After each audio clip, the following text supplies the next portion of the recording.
दूसरी जी मेरी एक कवि ते कविता, इन्हां दोहां दे बारे है कविता। कवि कविता खोजदा, कवि कविता खोजदा रहस दे आर पार।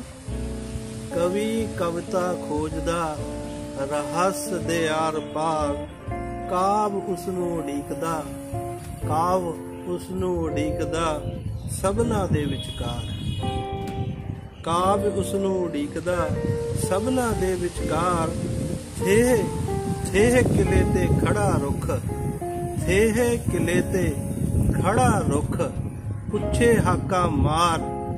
थेह किले ते खड़ा रुख पुछे हाका मार। कौन कुदरत तो उच्चा, कौन कुदरत तो उच्चा समय तो बलकार, समय तो बलकार। वाह जी वाह।